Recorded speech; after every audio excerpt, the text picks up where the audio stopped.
Hello everyone, सभी को very very good morning. वार्षिक करंट अफेयर्स सीरीज में आपका स्वागत है। इसमें 1 जुलाई 2025 से लेके 21 जून 2026 तक के करंट अफेयर्स होंगे। सभी गवर्नमेंट एग्जाम्स के लिए ये इम्पोर्टेंट है और इसमें सीक्वेंस भी विषयवार संकलन करने की कोशिश की गई है। सबसे पहले जो श्रेणी 1 है, इसमें पर्यावरण, प्रौद्योगिकी, सुरक्षा और विविध घटनाक्रम है। बेसिकली मैं बता देता हूँ, ये पार्ट फर्स्ट है। ठीक है, इसके बाद भी 2 या 3 पार्ट जरूर आएंगे। अब इसमें क्या बताया गया है कि इस प्रश्न संख्या जो 1 है, भारत का पहला स्वदेशी क्रिस्पर जीन थेरेपी किस बीमारी के लिए शुरू की गई। जो ये क्रिस्पर जीन थेरेपी है, ये इलाज है और ये किस बीमारी के लिए शुरू की गई है, तो ये सिकिल सेल रोग होता है, जीन से रिलेटेड रोग होता है।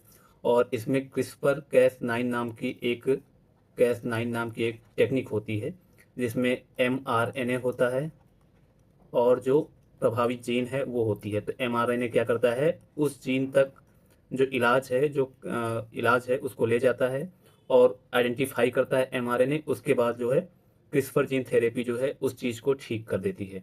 तो आई होप कि आपको समझ में आया होगा। सेकंड क्वेश्चन है, यूनेस्को की अमूर्त विरासत सांस्कृतिक विरासत सूची में शामिल होने के बाद भारत की कुल कितनी विरासतें शामिल हो गई हैं। तो इसका आंसर है 16 टोटल शामिल हो गई हैं।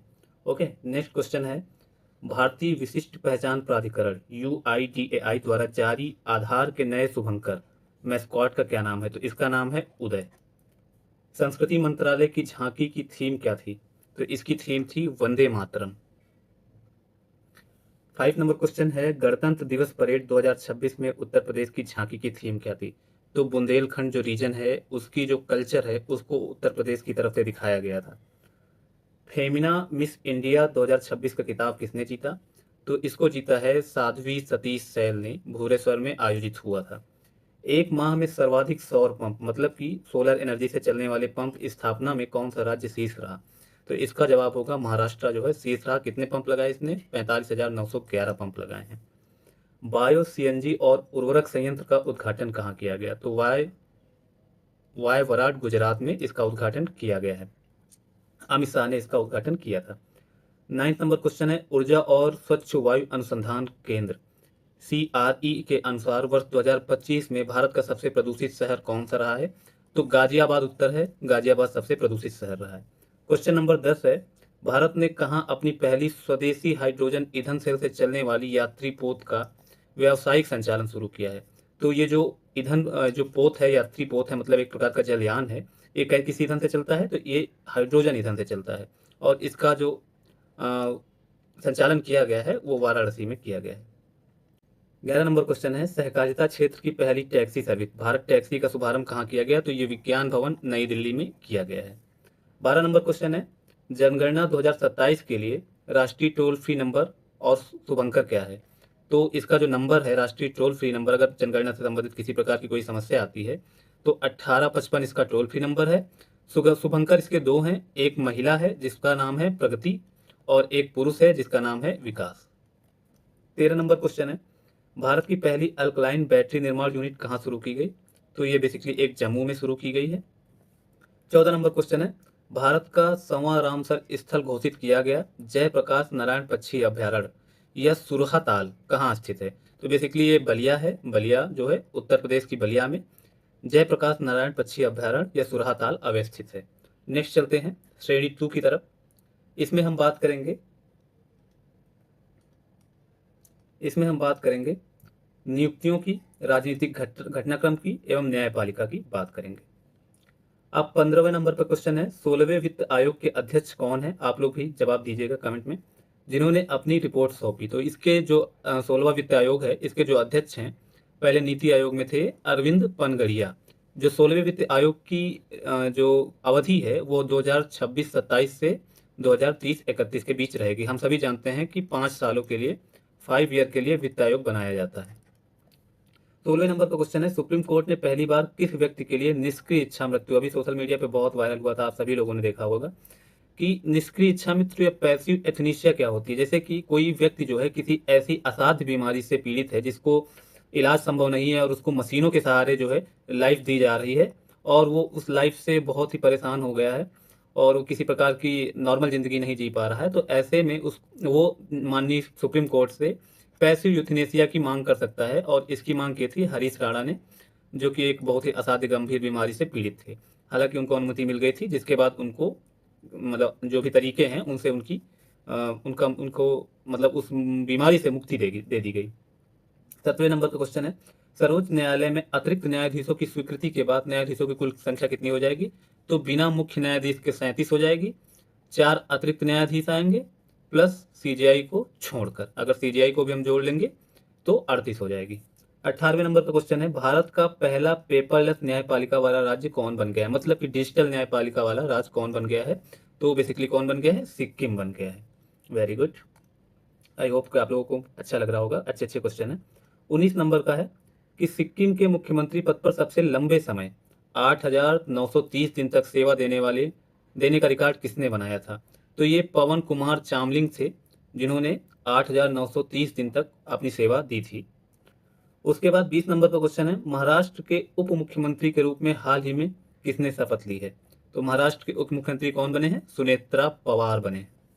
21 नंबर का क्वेश्चन है, मणिपुर के नए मुख्यमंत्री कौन बने हैं? मणिपुर काफी चर्चा में रहा है, तो इनका नाम है युमनाम खेमचंद्र सिंह, और मणिपुर में 2 उप मुख्यमंत्री बने हैं। 22 नंबर का क्वेश्चन है, तमिलनाडु के नए मंत्री पद की शपथ किसने ली? तो विजय, जो कि हम लोगों के मतलब फेवरेट ही हैं, हीरो रहे हैं, तो उन्होंने ये शपथ ली है। इनका नाम सी जोसेफ विजय है। 23 नंबर का क्वेश्चन है, असम के मुख्यमंत्री के रूप में लगातार दूसरी बार शपथ किसने ली? तो हेमंत बिश्वा शर्मा जो है, उन्होंने दूसरी बार असम के मुख्यमंत्री के रूप में शपथ ली है। 24 नंबर का क्वेश्चन है, जो कि यहाँ नेक्स्ट पेज पे आ गया है, केरल के नए मुख्यमंत्री कौन बने हैं? केरल के नए मुख्यमंत्री कौन बने हैं? तो उनका नाम है वीडी सतीशन, यह केरल के नए मुख्यमंत्री हैं। 25 नंबर का क्वेश्चन है, कर्नाटक के नए मुख्यमंत्री के रूप में किसने शपथ ली है? तो डीके शिव कुमार, या पूर्व में जो कर्नाटक के मुख्यमंत्री थे वो सिद्धिरमैया थे, और अभी वर्तमान में कौन है? डीके शिव कुमार हैं। ठीक है, अब श्रेणी 3 की तरफ चलते हैं। श्रेणी 3 में क्या है? इसमें जो भी घटनाक्रम है उनसे रिलेटेड संबंधी है, जैसे गवर्नमेंट स्कीम्स हो गई और पॉलिसीज हो गई। तो 23 नंबर का क्वेश्चन है, उत्तर प्रदेश सरकार द्वारा एक जनपद एक व्यंजन योजना किस अवसर पे शुरू की गई?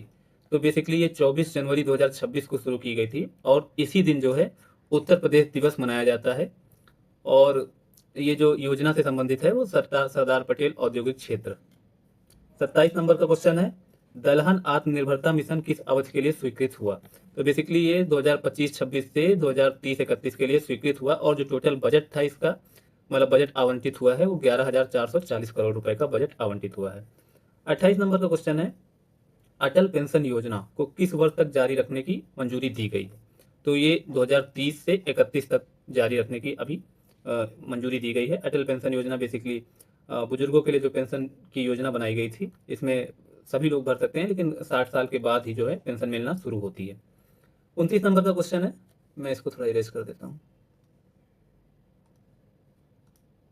ओके, चलो 29 नंबर का क्वेश्चन है, बायो फार्मा शक्ति योजना का कुल बजट कितना है और यह कितने वर्षों के लिए है? तो आपके लिए होमवर्क है कि बायो फार्मा शक्ति योजना क्या है ये देखना। इसका 10,000 करोड़ रुपए का बजट है, और ये 5 वर्षों के लिए है। 30 नंबर का क्वेश्चन है, लघु जल विद्युत विकास योजना हेतु कितनी लागत मंजूर की गई है? तो लगभग 2585 करोड़ रुपए की लागत को मंजूर किया गया है। जल विद्युत मतलब कि हाइड्रो जो पावर प्लांट्स होते हैं उनके विकास के लिए, मतलब कि जल से बनाई जाने वाली विद्युत के लिए। 31 नंबर का क्वेश्चन है, दिल्ली लखपति बिटिया योजना का शुभारंभ किसने किया? तो बेसिकली ये इस योजना का शुभारंभ राष्ट्रपति द्रौपदी मुर्मू के द्वारा किया गया है। 23 नंबर का क्वेश्चन है, राष्ट्रीय बाल स्वास्थ्य कार्यक्रम RBSK 2.0 दिशा निर्देश किस मंत्रालय ने जारी किए हैं? तो ये चूंकि राष्ट्रीय बाल स्वास्थ्य कार्यक्रम है, बालकों से संबंधित है, परिवार से संबंधित है, तो हमारा कौन सा मंत्रालय होगा? स्वास्थ्य एवं परिवार कल्याण मंत्रालय। 33 नंबर का क्वेश्चन है, केंद्रीय मंत्रिमंडल द्वारा स्वीकृत कपास उत्पादकता मिशन की कुल लागत कितनी है? तो मतलब कपास के उत्पादन को बढ़ावा देने के लिए जो मिशन शुरू किया गया है, उसके इंपोर्ट को बढ़ावा देने के लिए, और उसकी लागत जो है 5,659 59.22 करोड़ रुपए है। आप राउंड फिगर याद करिएगा कि 5,660 करोड़ रुपए के आसपास है। 34 नंबर का क्वेश्चन है, आयुष्मान भारत डिजिटल मिशन ने कुल कितने करोड़ आभा खातों का रिकॉर्ड बनाया है? तो बेसिकली इसका आंसर है 90 करोड़ आभा खाते, जिसमें 50% के आसपास महिलाएं हैं। और ये आभा खाते होते क्या हैं? तो ये बेसिकली एक प्रकार का आप समझ लीजिए रिपोर्ट कार्ड है, जो कि आपकी बीमारियों का लेखा जोखा रखता है, आपके इलाज का लेखा जोखा रखता है। 35 नंबर का क्वेश्चन है, समान नागरिक संहिता यूसीसी विधेयक 2026 पारित करने वाला असम देश का कौन सा राज्य बना है? तो बेसिकली ये तीसरा राज्य बना है, पहला राज्य उत्तराखंड बना था। 36 नंबर, सार्थक पीडीएस योजना का मुख्य उद्देश्य क्या है? तो जो सार्वजनिक वितरण प्रणाली होती है को बेहतर बनाना है। इसके लिए आवंटित बजट जो है 25,530 करोड़ रुपीस है। आप बार बार रिवीजन करेंगे, बार बार वीडियो देखेंगे तो आपको ये चीजें बहुत अच्छे से याद हो जाएंगी। और मोस्ट इंपॉर्टेंट क्वेश्चन हैं इसमें, बेसिकली काफी क्वेश्चन इससे एग्जाम में आ सकते हैं, खासकर वनडे एग्जाम में। सार्वजनिक वितरण प्रणाली क्या होती है? तो सार्वजनिक वितरण प्रणाली वही होती है जो हम लोग अपने घरों से राशन लेने के लिए जो सरकारी दुकानें होती हैं वहां पे जाते हैं। राष्ट्रीय खेल प्रशासन नियम 2026 में कुल कितने सदस्य होंगे? तो एक खेल प्रशासन नियम बना है और एक बोर्ड भी बना है, तो जिसमें कुल कितने लोग होंगे? एक अध्यक्ष होगा और 2 सदस्य होंगे, मतलब टोटल जो है कितने लोग होंगे? 3 लोग होंगे उस बोर्ड में। 38 नंबर का क्वेश्चन है, संशोधित संशोधित उड़ान योजना हेतु कितना परिव्यय मंजूर किया गया है? तो बेसिकली ये 28,840 करोड़ रुपए, और इसमें 100 नए हवाई अड्डे बनाने के लिए बात की गई है। 39 नंबर का क्वेश्चन है, उत्तर भारत का पहला ग्लास ब्रिज किस जिले व नदी पे बनेगा?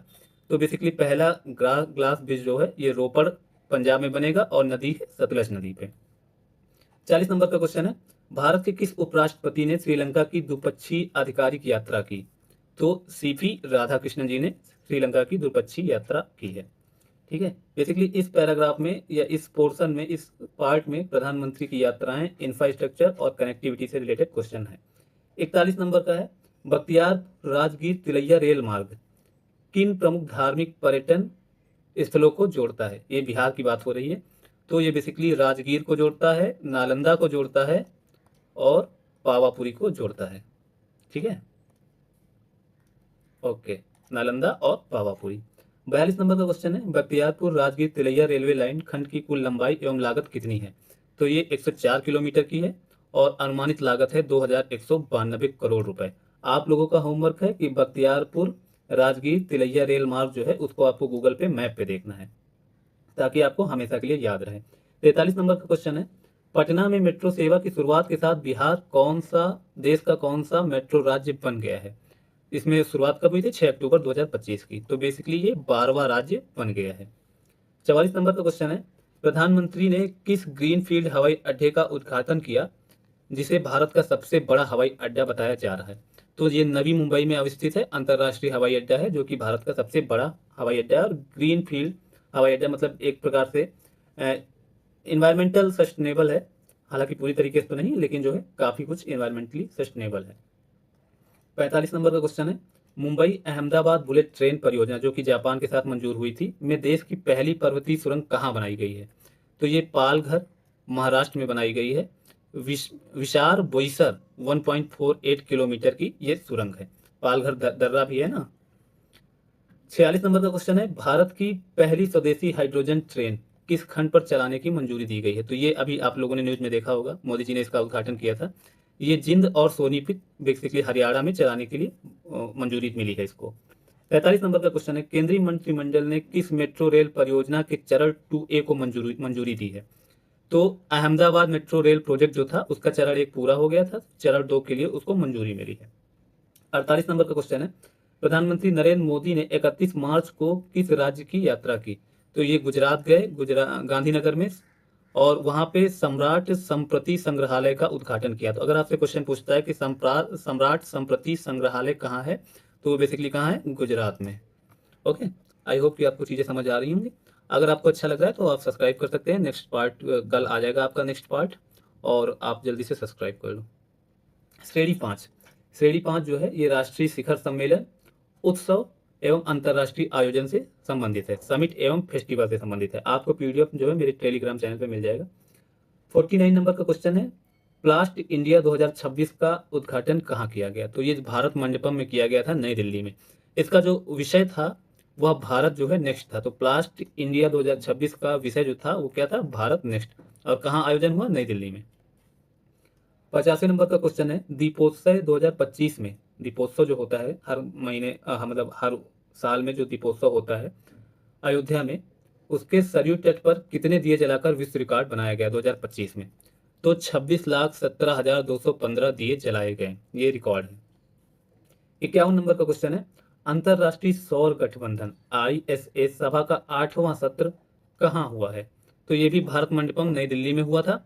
और इसकी थीम क्या थी, एक सूर्य एक विश्व एक ग्रिड, मतलब one sun one world and one grid. 52 number का क्वेश्चन है, अंतरराष्ट्रीय आर्य महासम्मेलन 2025 कहाँ आयोजित किया गया? तो ये नई दिल्ली में आयोजित किया गया, महर्षि दयानंद सरस्वती की 2वीं जयंती पे। मतलब अगर आज से कैलकुलेट करें तो 1824 में उनका जन्म हुआ था, 200 साल पहले। ठीक है, तो जो दयानंद सरस्वती जी हैं जिन्होंने आर्य समाज की स्थापना की थी, उनका जन्म कब हुआ था, 1824 में। नेक्स्ट क्वेश्चन है, एक minute.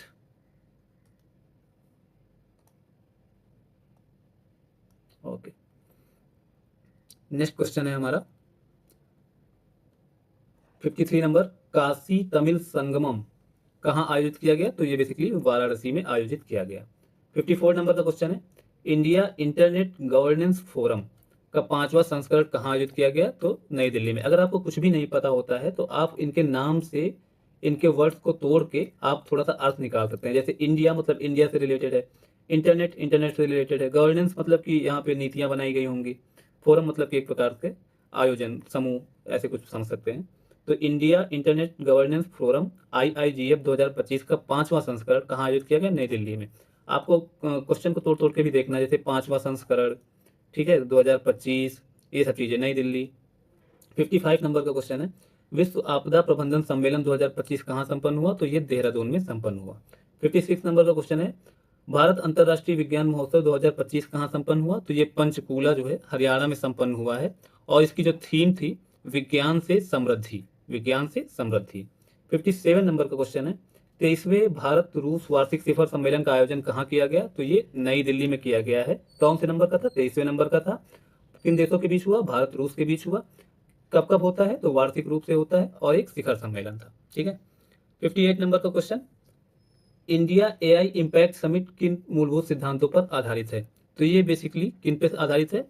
People, planet and progress, वैचारिक ढांचा, इसमें 7 चक्रों की बात की गई है। तो इंडिया AI इम्पैक्ट समिट में कितने चक्रों की बात की गई है? तो 7 चक्रों की बात की गई है। 59 question, India AI impact summit 2026 का आयोजन कहाँ किया गया?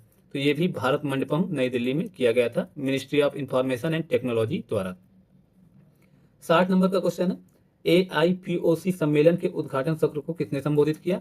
तो बेसिकली ये लोकसभा अध्यक्ष ओम बिरला ने संबोधित किया था। अब AIPOC का फुल फॉर्म क्या है? तो ये बेसिकली 86वां सम्मेलन था। और अखिल भारतीय पीठासीन अधिकारी सम्मेलन, इसका फुल फॉर्म क्या है? अखिल भारतीय पीठासीन अधिकारी वो होते हैं जो कि किसी बूथ को, जब वोटिंग होती है और किसी बूथ का प्रभाव उनके ऊपर होता है, मतलब कि कितना वोट पड़ा, सब देख रेख करना, सारी चीज़ें जो पर्यवेक्षण होता था, तो वो उनको कहते हैं पीठासीन अधिकारी। बेसिकली चुनाव से संबंधित होते हैं। तो ये कहाँ आयोजित किया गया? ये लखनऊ उत्तर प्रदेश में आयोजित किया गया था। ऐसी चीज़ें इंपॉर्टेंट हो सकती हैं, आ सकती हैं। 62 नंबर का क्वेश्चन है, ब्रिक्स युवा परिषद उद्यमिता कार्य समूह की बैठक कहाँ आयोजित की गई? तो बेसिकली ये इंदौर में की गई। 63 नंबर का क्वेश्चन है, उत्तर क्षेत्र कृषि सम्मेलन कहाँ आयोजित किया गया? उत्तर क्षेत्र मतलब उत्तर का जो क्षेत्र है उसके लिए एक कृषि सम्मेलन का आयोजन किया गया। ये कहाँ आयोजित किया गया? लखनऊ में आयोजित किया गया, कृषि एवं किसान कल्याण मंत्रालय के द्वारा। 64 नंबर का क्वेश्चन है, भारत का पहला AI और डिजिटल जल शिखर सम्मेलन 2026 कहाँ आयोजित किया गया? तो ये बेसिकली बेंगलुरु में आयोजित किया गया। 65 नंबर का क्वेश्चन है, भारत बिल्डकॉन 2026 का आयोजन कहाँ किया गया? तो ये नई दिल्ली में किया गया। थीम थी वन नेशन वन एक्सपो, ये थीम्स याद कर सकते हैं आप। 66 नंबर का क्वेश्चन है, प्रधानमंत्री नरेंद्र मोदी कहाँ पर 12वें अंतर्राष्ट्रीय योग दिवस समारोह में शामिल हुए? तो अभी जो योग दिवस समारोह हुआ था वो किस नंबर का था? 12वें अंतर्राष्ट्रीय योग दिवस समारोह था। और इसमें कहाँ शामिल हुए थे? कोलकाता और पश्चिम बंगाल में। तो ये जो संपूर्ण PDF है ये सभी गवर्नमेंट एग्जाम्स के लिए है। और 1 जुलाई 2025 से 21 जून 2026 की सभी घटनाओं को ये बताने की कोशिश की गई है यहाँ पे। ठीक है। अगर आपको पसंद आया है तो आप चैनल को सब्सक्राइब कर सकते हैं, और कल की डेट में नेक्स्ट पार्ट आएगा। और इसके अलावा जो है आप टेलीग्राम पे चैनल पे ज्वाइन कर सकते हैं, ये पीडीएफ में वहाँ आपको प्रोवाइड कर दूंगा। Okay, thank you so much. I hope कोई गलती हो तो उसके लिए आई एम रियली सॉरी, आप करेक्ट कर दीजिएगा कमेंट में। Thank you so much.